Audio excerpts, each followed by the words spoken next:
Welcome to State of the Matters. I am Kasitoni, joined by our analyst King Sojalo. Today we'll bring you the latest breaking news across Nigeria, from urgent update to insightful analysis. We'll guide you through the stories that matters. Now let's get started. Peter Obi slams attack on ADC office in Cross River State. Bala defends Al Jazeera interview, accuses anchor of spreading fake news. Sokoto village deserted as bandit attacks intensify. We'll go on a short break now. When we return, we'll dive in. Stay with us.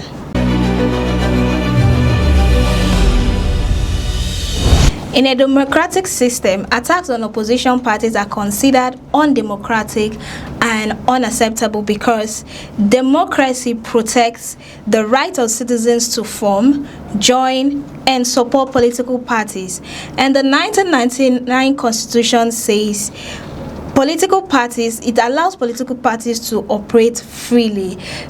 Destroying a political party secretariat is a serious criminal offense in Nigeria, and it comes with a 2-year jail imprisonment or life imprisonment depending on the nature of the attack. Now, why is the ADC a major target here? Because why am I saying it is a major target? You could recall that last month Peter Obi was actually attacked in Edo State, yes, which led to the destruction of the ADC secretariat. And then here in Rivers State, Amechi's village, he was also attacked, yes, which also led to the destruction of the office. And then in Cross River State, Bakassi to be precise, they were having their meeting, and then hoodlums, according to the police, they said they were hoodlums. They went there, disrupted the events, scattered the canopies, destroyed the mics and everything. So why is the ADC a major target? Very simple. You see, when there's a popular saying that when the time ants find it difficult to go into a particular their particular nests, how did they put it? They look for another means. Yes, they look for another means. Now, looking at the ADC, as a coalition movement, it's a combination of a lot of high stakeholders, just like I usually say, who has left the ruling party, who was once in collaboration, and also who was once a major of this current administration at APC, has decided to take a tour into this other political platform, which is the ADC, the African Democratic Congress. And from the look of things, you can see that the ADC is kind of being a strong coalition that has total strong defense. And what are they defending? They are actually defending an individual who will come and play the role of an anti-party activity to disrupt the party, just like what is happening in the PDP and what is happening in the Labour Party and other party. Even the NNPP are also going through it. So it seems that coincidence has not really occurred in the ADC. That is why they are really taking an outward strategies and outward destruction, to make sure that they are. Now, I won't want to point figure because the APC has come out to deny this move of they claim that they don't have anything. If you can recall, even in Edo State, they're not responsible. There was a destruction in the ADC secretariat and also the former state governor's house when Peter Obi and also Akpata was welcome into the party platform, where Peter Obi made a visit and also to commemorate the newly member. If you recall the attack where the Edo State Governor Kwebole said that the APC and him doesn't have a hand in that is an internal dispute that is the cause of it. Now, you could recall it happened, just as you said, it happened in Rivers State, in Amechi's village, where his convoy was attacked. It also happened in, I think, Bakassi in Cross River State. Recently, no, before Bakassi, it happened in Calabar, that occurred in the one of their rally that took place in Calabar. It also happened in Edo State at Irokbe European local government of Edo State. The Cross River State, is in Bakassi that this attack actually happened. Yes, recently. But before this one, there was another one that happened in Calabar, which was not formally, even in 2025, that is stroke 2026, another one happened in Kaduna State. Now you can see that these are orchestrated move from an opposition that is trying to weigh down the strength of this political platform. So when someone comes out to say it's an internal dispute, are you trying to say there's a particular person giving hoodlums and other securities who are merging with the hoodlums to go about every regions of Nigeria that the ADC are having rally to disrupt? So we could know where this is coming from. So you see, the ADC has been a strong force. And if you look at it, it seems right now, currently they are the only strong opposition against APC, the ruling party. That is why all this are happening. So my question is this: Peter Obi saying that is an attack on democracy. I think nobody in Nigeria is freaked about that. You understand? They call it an attack on democracy. Plainly, it's an attack on democracy. But if you look at it, it's an achievement to whoever that is orchestrating it. Forgetting that campaign is not all about going to different locations, making rally. Campaign is all about that is orchestrating it. The democracy, the constitution says that anyone that attacks any opposition party, the jail term is 2 years. But how many people? How many individuals now has been brought to book concerning this situation? That's why they need to arrest those who even those who brought the law. Are you trying to say they are not behind this menace? That is the question. Those who even brought that so-called law, JTM, that anyone found guilty on trying to antagonize a opposition party will be arrested and you will be made to pay a fine. Are you sure? Are we not sure that even them that orchestrated that law are not behind this so-called menace? That's why I'm saying once the hoodlums are apprehended, you'll be able to get to the bottom. How many hoodlums have been apprehended so far? How many? The one that happened in Benin, even the so-called guy, the teacher that was arrested. Have you had any further notice? The Sunday Udeme. Have we had any further notice concerning his arrest? Has he come out to say this is who and who that was a combined force to take that drastic act? That is the question. You can see that even when they are being captured, even when they are being caught, it is being wrapped up and the case closed. So what are we saying here is this? Well, this is not the best way to go. You understand? To anyone who is orchestrating all this attack on the ADC or any other political opposition, it's not the best way to go. It shows weakness. You understand? Any political party orchestrating all this on ADC currently, it shows that they are weak, and there's a fear in them concerning 2020. So that is what that is what it simply means. You understand? But it's our advice to the ADC not to relent. Whatever campaign they go to, any other, they should take it. You understand? Okay, look at the City Boy movement has been taking his so-called movement everywhere. It was recently in Imo State. He went to Abia State with his with the so-called shenanigans, that of Kubiko Bana buying. How many attacks did you hear? How many hoodlums distracted their what they call the campaign or the movement? Let's be honest. So see, Nigerians are not fools. We know it all.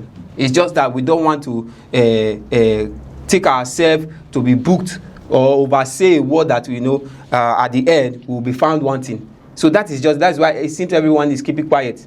Because if the judiciary are doing their work, I think the spokesperson or the secretary of the ADC and the secretary of the APC should take, or rather the ADC secretary should take this matter to court. But because the judiciaries, the fate on the judiciaries by Nigeria are so dead, that is why they don't want to do anything. But they should know that if you look at that video very well, you could see how individuals were brutally, I think one was even saying, oh, lie down there, lie down, beating people who are volunteered themselves to make sure that this campaign kicks up successfully. You could see the hinders that those people are going through. So it is not left for the speaker or the secretary, whoever that is in charge of the ADC secretary, to take this matter up to a farewell judiciary if others are not functioning, to make sure that this case is brought to book, and those behind it should be really dealt with. Okay, away from that to Daniel Boala's interview at Al Jazeera. But before we proceed, I want us to watch the video. My guest today is Daniel Bala, Special Advisor to President Tinubu of Nigeria. Let's talk more about your boss, President Tinubu. He's been on the political scene in Nigeria for decades, first as governor of Lagos and now as president since 2023.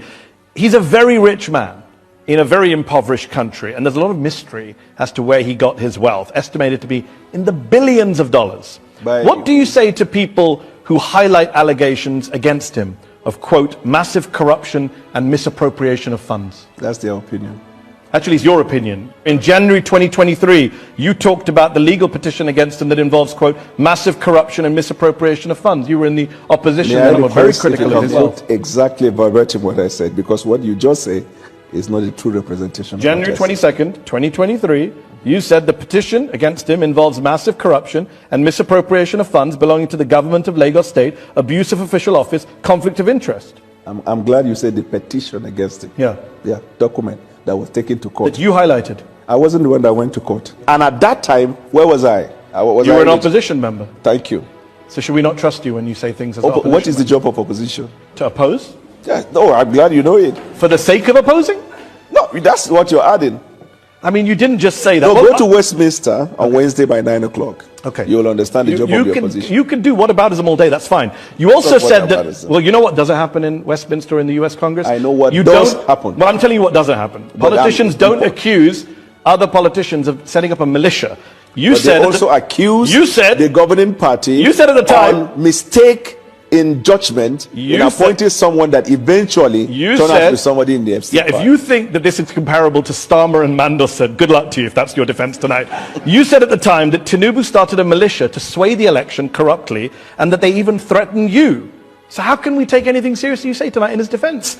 Your opinion, Nigerians. So my opinion is your opinion. Sorry, Daniel, it's your opinion. That was litigated in Nigeria to conclusion, and then as a country we moved on. We are more interested about the deliverables that we have for the Nigerian people, and we look for opportunities. Nigerians are very concerned about corruption, and Tinubu, you said this, Tinubu and his people created a militia. This is the first time in the history of Nigeria we've seen a political party creating a militant arm leading to election. Your words, January 2023. Context is everything. There is no context. I'm coming. You are quoting the things I said when I was in the opposition. And I understand that's uncomfortable for you, but no, if you want to disown them, that's fine. For you to ask anything I've ever said. So does he have a militia that tried to kill you? He doesn't have. I never said he tried to kill me.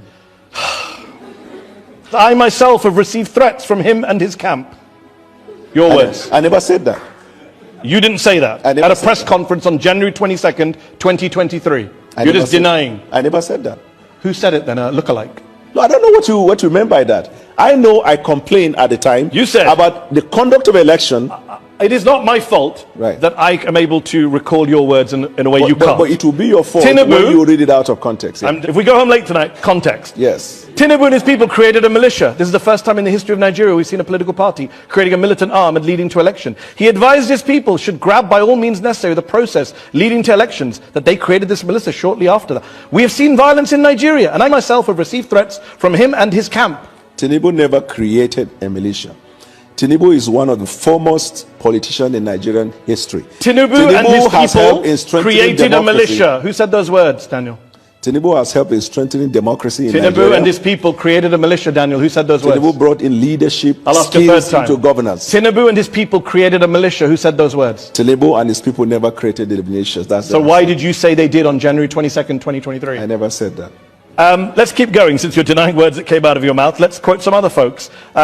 The Organized Crime and Corruption Reporting Project named President Tinubu a finalist for the 2024 Corrupt Person of the Year award.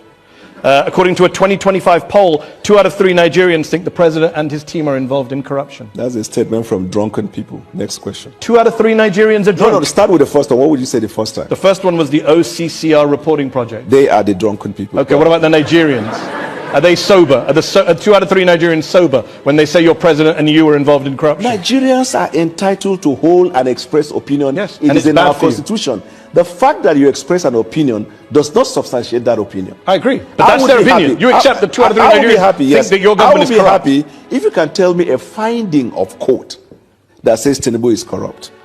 Well, what's interesting you should say that, because a lot of Nigerians have reason to suspect that his wealth was built on illicit activity. A lot of English people have complained about the Prime Minister. You can a talk lot about of Americans have all night long, There is but it has no no country relevance. of the world where the people aren't complaining about their leaders. All right, That's how I love it when democracy you is set fashioned. these challenges. Can you find me a country in the world where the sitting president, the US government seized $500,000 from one of their Chicago bank accounts after investigators found probable cause that the funds were proceeds of drug trafficking, specifically heroin. Tinubu gave up the money in a settlement. He was never indicted of a crime. But when a US judge last year ordered the release of all of the documents by the FBI, Tinubu went to court to prevent it.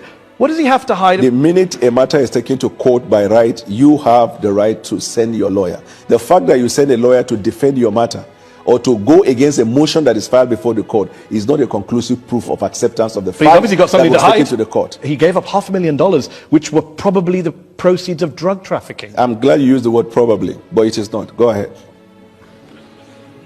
You said in 2022 that this drug case, quote, conclusively concluded not in favor of Bola because he had to forfeit that money. There is still a cloud around drug-related activity. Cloud, Yeah. not a conclusion. Okay, so the cloud's still there for a lot of No, Nigerians. the cloud is no longer there. How did it disappear? Because the Nigerian people have moved on with the president. Who said they moved on? The facts are there. Less than 10% of Nigerian voters voted for him. So that in Nigeria- he doesn't have some big mandate from the people that means that I can't ask you, why did he give back $500,000 to the US government, which were believed to be the proceeds of drug trafficking, and you believed they were the proceeds of drug Why trafficking? do you conduct a polling with 500 people and give a representation of the population? You're now questioning all polls. Is that your defense? No, I just said the point. You heard me well. Well, you don't trust the Nigerian people. This I idea trust the Nigerian people. This idea of drugs and narcotics is a terrible case all over the world, and if someone has that questionable character and is elected as president, what it means is that it will embolden people who are into those activities. That is why this person has to come out clean. You said those words. If somebody has that, thank God he doesn't have. We'll recall that in 2023, during the general election, Yes. Bala initially, who was in APC, but because of the disagreement in the party due to the Muslim presidential ticket, he left the party because of the crisis. And after the election, Tinubu emerged as president. He went back again to the party. Besides that, he was a major critic of the president. Now, going back to APC, President Tinubu appointed him as his media and communication aide. Now, do you see this appointment as a medium, as a medium to defend the government policy? Because they say that when a major critic, that someone who knows his job very well in the media industry is being employed by the sitting president or whoever, the president stands already knows the in and out of everything that has to do with criticism. So do you see him being employed as a major, as you know, his position now being a major critic to President Tinubu? First of all, I want to apologize to our viewers for bringing this topic late because it's, I think, over a week or 2 weeks thereabout since this trending interview with our dear Bohala, you know, and a journalist of the Al Jazeera, you know, that really escalated the internet and really brought a lot of limelight to Nigeria, because it was more or less like a comedy. If you watch that video very well, fake news. you understand, it's more or less like a comedy. So apologies to our viewers for bringing this up. You know, on this matter, you know, this is a very serious matter. A lot of people call it comedy. A lot of people, you know, criticize, you know, the president's aid, you know, on this aspect. But to me, I don't think there's nothing to criticize here. Is looking at the fact that, you know, people position themselves where they don't belong at the wrong time. You understand? That is the case of Bohala. And for the fact that, because if you look at it, he also made known that he was ambushed during the interview by the journalist of the Al Jazeera. You know, said he was ambushed, that he didn't expect that. You know, he was thinking it's a normal, where you want to be called for interview, you'll be giving questions to. Saying, and he said he's talking to them for the past 6 months, and they didn't even give him a clue. No, see, I really like the settings of Al Jazeera. They really made it so dramatic that it will really expose a national, it will really expose a country's situation you orchestrating it in that form, so that indeed the whole world will see where the fault is coming. He wasn't the only one interviewed in that aspect. Yeah. A lot of recently I also watched whereby a great ally of Kenyan president was also interviewed and was given tragic question, but sensitively that individual was able, he's a senator, he was able to interrogate his own, with wisdom, so Bala coming to say he was ambushed, it shows that he doesn't make research properly. An individual, you are called for an interview or you are called for discussion segment in a particular channel. I think you would have gone to make your research, you understand, first. Now let's leave that aside. If you look at the settings of Bala from his statement and all of that, you will know that indeed Bala has really exposed this administration totally to the world, and I'm glad he did so, and I'm glad he fell into the trap very well. You understand? Come on, look, being an opposition, it is normal thing for you to criticize, or being it is normal for you to criticize whoever who is your opposite. You understand what I'm saying? It is normal. I expected you to say, okay, I was in the opposition of current president, as at then. Now I am with him. Those things are past. So whatever I am saying concerning him currently is because I am with him, or I have discovered that those things I said were wrong because I did not make my proper research concerning him. So that was why I said it would have been so easy and clear for him. But trying to deny your words, and the worst part, the video clips were brought. You understand? Just as they will say on Judgment Day, all your sins will be shown to you on your face. That was what really happened. They show him evidence. That was what really happened to Bala. And still he was denying. You understand? So he will say it's AI generated. Yes, and the shocking part, they talked about electricity. That is even the major topic on that aspect. They talked about electricity and pointing out the statement of the president that, look, your president said, if I come into power before my tenure elapsed, in the 4 years, I will resign as president. Before my 4 years, I will resign as president in the first 2 years or thereabout.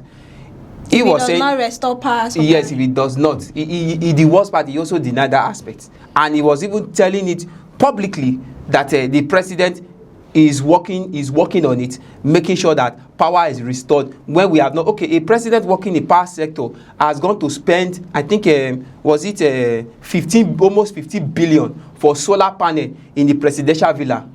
Can you see the kind of country we find ourselves? And I'm so glad the journalists also brought that situation up. You understand? And there's a lot of comments in the comment section. Yes, of course. Almost, if I'm not mistaken, like, if you're using paper light to watch almost this interview, raise your hand. 1.9 million comments. Leave that aside. Now, if you look, talking about the so-called, I remember 2015-16, thereabout, if I'm not mistaken, when in Lagos and Ikeja, in this current administration, when he was not yet a president, in his house where bullion vans of hard currencies and cash was taken into the house of President Bala Tinubu in Ikeja. I was in Lagos there, and I remember that perfectly well. Where this hard cash, I think, yes, I remember. If you recall that cashless policy, what year was that? It's 2023. Okay, yes. Thanks for correcting me on that. Where hard cash was taken into the president, and he was asked on that aspect. He came out and boldly told the world that those vans were empty, and there were clear evidence that cash were removed from those vans and stuck into Tinubu's house as at then. So can you see how you have come out to you have actually publicly, you understand, expose the bad government currently in your country. So my question is this: why is it that, let's take this very serious, Cassie, why is it that President Tinubu, with all high qualified candidates sitting around the political affairs, why have you choose to appoint your former critics? The reason why the president appoints these people is because they understand the argument used by the opposition. They understand their critics, so they understand how criticism works. Your own critics. No. I think there is something beyond that, Cassie. Fine, they know the job as a critics. It's a good one, but there should be something behind that. You understand? So it's not all about, I don't think it's all about because they know the job as a critics, that is why the president appointed them. And in most cases, in most countries, those people who criticize, okay, just imagine now, Obi becomes the president tomorrow. Okpebolo that has been glamming that saying the security of Peter Obi coming to Edo State it's not guaranteed. Is not, you, okay, so are you trying to say that Obi now, we have to appoint someone in one or two positions when he becomes president, someone who has assured that his security is not guaranteed? Let's be honest. So there is something behind that. From my take of all of this, look, I think the APC, you understand, has really exposed themselves. You understand, and the president is making this exposure look very plain, and more or less, you are not making this administration making fool of themselves. That is just the summary of all this. Honestly, is making this administration, as in these are not a presidential planned work. To me, you didn't plan your administration.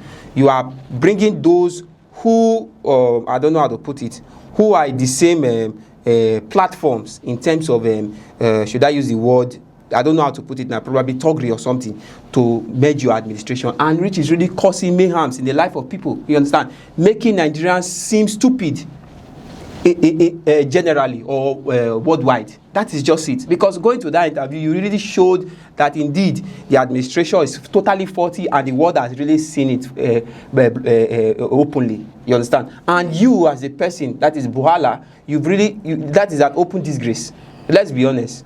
So I think whenever any speaker or secretary to the president, whatever they call themselves, when next they are, I think they should make their research on how to defend themselves. And I really give kudos to that channel, Al Jazeera, who really take out this thorough interview that has made sure that Nigeria, backwardness is widely exposed. All right, thank you so much, Ojalo. What do you have to say about the current attack in Sokoto State, which has led to a lot of the indigenes fleeing from the communities? First of all, I want to give my remarks to the Nigerian military and also other security personnel who are really thoroughly taking out, making sure that bandits are captured, because I can see recently they are really working, just as I said in our previous segment. You understand, they are really working head to head to make sure that most of these bandits are being captured. Recall what happened in Ondo State, where some were captured in the airport, and also what happened in, I think, in some part of Borno, where some were captured and killed. Okay, the Nigeria Air Force has also taken some airstrikes to make sure that their tents and hideouts are being destroyed totally. Now, if you look at it, in March, they've been an total of IDP camps displayed, that is internal displaced places in the country, over 3.7 million Nigerians who have been displaced. That is the current record, and approximately 390 camps unsettled. That is, people are still roaming. People who are displaced are still roaming, like animals looking for where to shelter themselves, which is uncalled for. You understand? Okay, is it a northwest in Zamfara State? At least 170 villages has been overrun by bandits. So many. Okay, even in Borno, you understand? North Central, that is Benue. Over 5,000 IDP camps have been built, not well facilitated. You understand? Many of them don't even have food to eat. You understand? Not to even talk of school or whatever. So so far the essence of this people being displaced and running away from their community, it's what I think the first, in terms of insecurity cases, our federal government should look into. You just imagine, we in the South now that are not really much affected by it, you rent an house or an apartment with over 500,000.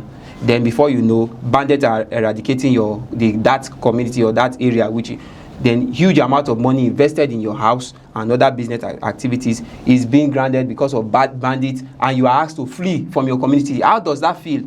So this is what these people are going through. All their investment, their dreams has been locked, has been destroyed because of bandits. You understand? And I think it's not all about our military going after, bandit and killing bandit leaders and thereabout. It's also people who has been displaced should be looked into. There are so many agencies, institutions that that have been mandated for this situation, and they should start carrying on the attacks rather than leaving these displaced people roaming about the country as if they are animals, as if they are sheep. That is it, because these are Nigerians, for crying out loud. The fact that we are not being affected in this part of the country doesn't mean those people are not humans. You understand? The president should look into high stakeholders, those institutions who have been mandated to make sure that people are well catered for, should start doing their duty.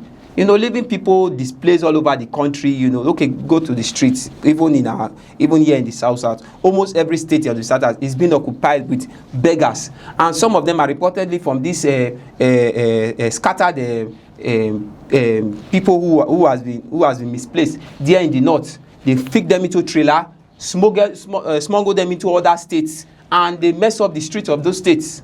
You understand? Then later you hear a state governor will say, oh, okay, sending agents, go to the street, make sure you pursue all these beggars from the street, like what our dear Yensu Wike is doing in Abuja currently. He sent recently some unions to make sure that beggars are being driven away from the street. These are Nigerians, because they are misplaced. Bandits has chased them, you know, they are scared of dying. They are human beings, for crying out loud. You know, before now, you're talking about chasing beggars from the street. Before now, there has always been beggars on the street. Of course. But currently, if you check the before this current, if you check the number of beggars that usually be in the street of most commercial states like Lagos, Abuja, and Dereba, you will see the increased rate. It's so much on the road that you can't even, in fact, you don't even know how to count them. So what am I trying to say is that I think our federal government should thoroughly look into this. These people are human beings, for crying out loud. We in the South Side, I think we are living we are living in paradise. I don't think we are all Nigerians. There is no difference. All because probably they are living in a kind of a poor environment doesn't mean they are not humans like us, Nigerians. So it is up to the president to take his actual responsibility. How can some kind of insurgencies who are unknown from another nearby bordering countries with arms and thereby start chasing people who own the land from their own villages? It's uncalled for. Scattered homes, destroyed homes. These are homes that people use their sweat to build. Children don't even have access to school. They are being misplaced, walking on the street. Then you who call yourself a leader, you are so comfortable in your villa or your mansion, and your children is flying all over private jet, going to overseas, and your mind is so comfortable. You are not even feeling remorse about it. They can't tell me they see these things on social media. Definitely, they see it, and they are not doing anything. Instead, we are hearing about a so-called renewed hope, so-called city boy movement. Because they are not affected. That is what I'm saying. These are the ways, these are the measures. Recently, this one, they call himself Sheyi Tinubu, going to Imo State, sharing what they call it for women leaders, community. Is it a fridge? In the West, you are sharing bag of gari. These people being driven from their cities and homes in the north, like Sokoto, like Zamfara, like what they call it, Benue State and thereabout. Why don't you go and use that city boy mandate, distribute those things to them? These are people who really need those so-called items you are sharing in this southwest state and whatever. Those who are really in need of these items. What's your final thoughts? My final thought is our president and also these so-called campaign activities and whatever should be addressed to these so-called displaced people who are suffering in the north, rather than going to give to those who don't really warrant or want it currently in this current situation. That's it for today's edition of State of the Matters. Many thanks, Ojalo, for joining us. Thanks for having me, Cassie. And to you, our viewers, for tuning in. I am Cassie Tony, reminding you to stay informed and stay ahead. Do well to join us for more breaking news from Nigeria. A beautiful day to you.